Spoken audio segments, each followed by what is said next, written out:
और सब कैसा है? आई रियली होप कि सब बढ़िया हो। मैं हूं आपका दोस्त आकाश राठौर। आज के वीडियो में हम बात करते हैं कि यूएस में रहकर F1 स्टूडेंट वीज़ा या जो H1B वीज़ा है उस पर आप पैसिव इनकम कैसे जनरेट कर सकते हैं, और साथ ही साथ आंसर करते हैं कमेंट सेक्शन में मिलने वाले कई सारे क्वेश्चंस का, जैसे कि क्या मैं फूड ट्रक ओपन कर सकता हूँ, ऊबर में ड्राइव कर सकता हूँ, या मैं कोई रेस्टोरेंट खोल सकता हूँ। तो क्या ऐसे तरीके हैं जिनसे आप पैसिव इनकम जनरेट कर सकते हैं, और क्या ऐसे तरीके जो एक्टिव इनकम में काउंट होते हैं, उनको समझते हैं आज के वीडियो में। पैसिव इनकम का one of the most popular ways में से एक है, जो कि साउथ एशियन कम्युनिटी जो होती है, जो यूएस में है, उनके अमंग बहुत पॉपुलर होता है, वो है रेंटल बिजनेस। कि वो प्रॉपर्टी खरीद के उसको रेंट पे चढ़ाना चाहते हैं। सो यस, ये आप कर सकते हैं, ये कम्प्लीटली लीगल है। अगर आप कोई प्रॉपर्टी खरीदते हैं और उसको रेंट पे दे देते हैं तो आप उसमें एक्टिवली कुछ मैनेज नहीं करते होते हैं। तो इसीलिए एक्टिव मैनेजमेंट जहां आपका नहीं है इस केस में, तो प्रॉपर्टी रेंटल जो लॉन्ग टर्म रेंटल होता है कि 6 मंथ, 1 ईयर, 2 ईयर के लिए आपने प्रॉपर्टी को रेंट कर दिया, वो कम्प्लीटली लीगल है। उसके लिए आप जब रेंटिंग का जो आपको रेंट आता है उस पर भी आप टैक्स भरते हैं, उसको भी आप अपनी इनकम में शो करते हैं। सो इसलिए ये कम्प्लीटली लीगल होता है। आप किसी भी वीज़ा पे हो, चाहे आप स्टूडेंट वीज़ा पे हो या H1B पे हो। जनरली स्टूडेंट के लिए कैटेगरी वैलिड नहीं होती, but for knowledge sake yes, this can be done. आप और दूसरी बात है कि आप प्रॉपर्टी खरीद सकते हैं। कई बार तो लोगों को ये भी लगता है कि हम यूएस में प्रॉपर्टी खरीद भी सकते हैं, क्या नहीं। सो ऑफकोर्स आप खरीद भी सकते हैं और रेंट पे भी डाल सकते हैं। Now one of the most popular way of earning a passive income is stock market. So in visas पे क्या आप स्टॉक मार्केट में इन्वेस्ट कर सकते हैं? तो आंसर है यस।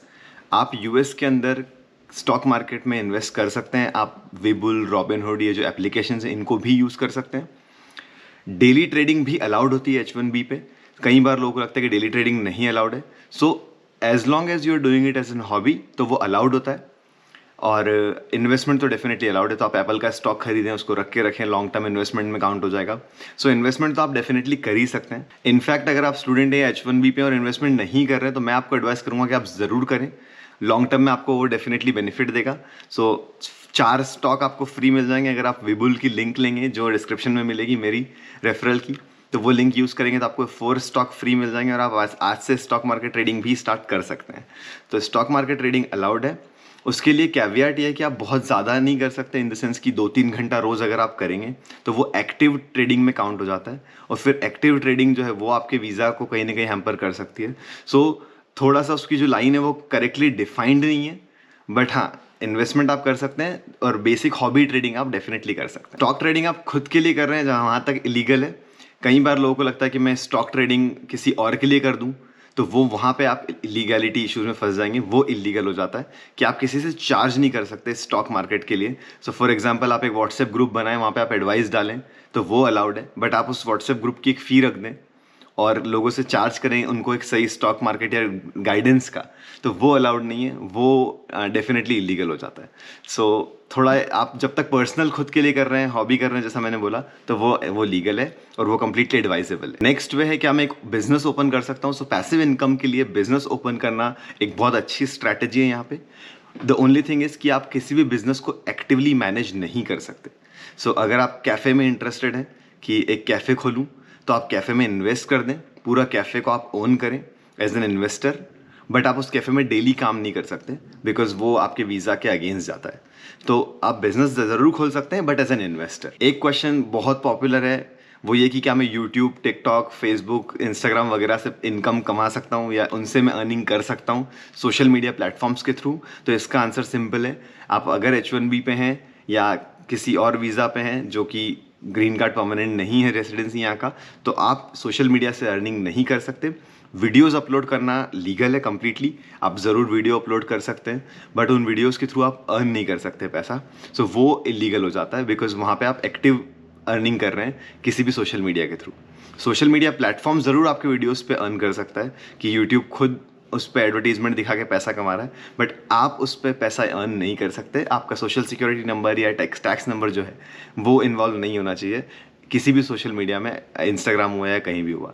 अगर ऐसा करते हैं तो वो डेफिनेटली लीगैलिटी इशू बन जाएगा वहाँ पे। कई बार लोगों को लगता है कि मैं यूएस जाऊँगा या कनाडा जाके मैं कैब चला लूँगा। सो क्या मैं ऊबर या लिफ्ट में इनरोल कर सकता हूँ ऑन एन H1B और F1?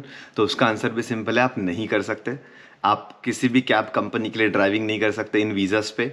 हाँ, आप कार खरीद के किसी को दे सकते हैं कि हाँ आपने कार में इन्वेस्ट किया, वो एक पैसिव तरीका हो जाता है और वो कार उबर पे चलती है, so somebody else is managing your business.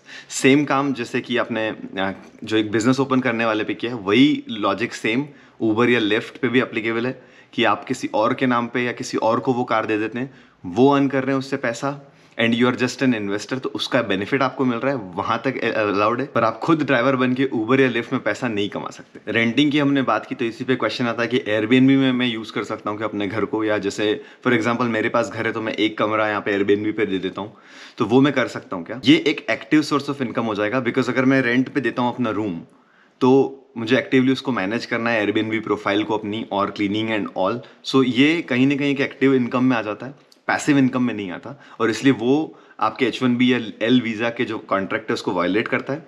तो करेक्ट तरीका ये है कि आपका स्पाउस के पास या तो H4 EAD कार्ड हो, या कोई ऐसा फैमिली मेम्बर हो जिनके पास EAD कार्ड है जो इसके मैनेजर हो, तो वो आपका बिजनेस मैनेज करते हैं। हाँ, घर मेरा हो सकता है अगेन, और उस पर भी एयरबीएनबी हो सकता है, पर I am not actively involve in that business, या उसका जो डेली ट्रांजैक्शन है वो मैं मैनेज नहीं कर रहा हूँ।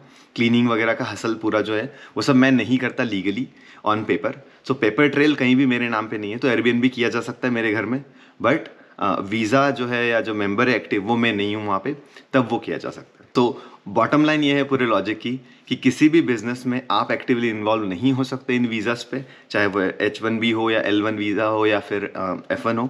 आप इन्वेस्टर हो सकते हैं किसी भी बिजनेस में, वो अलाउड है, पर एक्टिव पार्टिसिपेशन आपका अलाउड नहीं है, वो आपका कॉन्ट्रैक्ट वायलेट करता है। तो पैसिव इनकम के इतने सारे तरीके हमने देखे कि क्या इनकम को पैसिव माना जाएगा, एक्टिव इनकम किसे कहते हैं, और कहाँ पे आपका वीज़ा जो है वो वायलेट होता है, इतने सारे डिफरेंट वेज में। तो आई होप आपको ये ओवरऑल तरीके पसंद आए हों।